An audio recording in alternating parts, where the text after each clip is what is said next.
Lazarni devlet avay kas. Sadra isade vichel qurezvay, pulun alrik alay.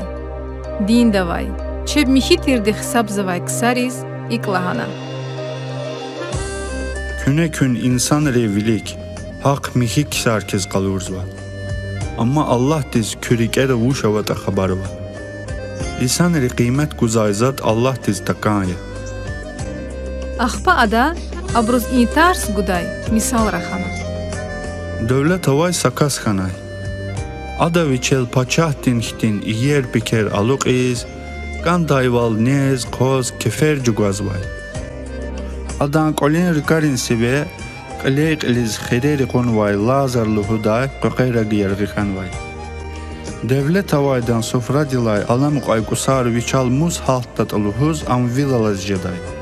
Qatsellay kitserini qoz adan khireriz mezguday.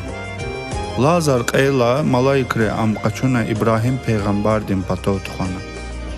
Axpa devlet havadin qayna cehlem dizavatna. Ana ada azabrin qeniq ilx qajala yarghalay İbrahim adam patavn Lazar guna. Ya İbrahim buba harayna ada. Zazrehmaya zun ina kana çuq jezva. Lazar zipatavra qura. Adaviçin topq öjürna sadra qani izipozar rivay gücray. Yaxwa vaz dünyada para keferi kuna. Ama Lazaras pis viler. Gila adaz ina rahat valçağı da vun azab rajida. Sadni çara da çaxi dehriyen saqvalava. Ina köpata zaqaç izjadaç, apatani inis qojadaç. Ag iyat aminet xuray can baba. Una Lazar zibubadien qoliz raqura. Ana zazvat stkha ama. Lazara abruz in jehlamdin azab aziyat rikay xabar guray. Haburne iniz atana aqat duray. Abruz musadinni paygamberin kitabarava. Abru ana kenva gafari khiyaba kalni qiliz qudray. Lahana İbrahim. Va İbrahim baba.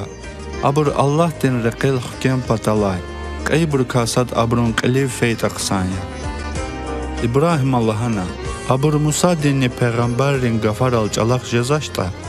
Qaydla quluq can xtan vaysa vujyat abrun patav atayt ani. Ha çavuzni abur çalaq shedaç.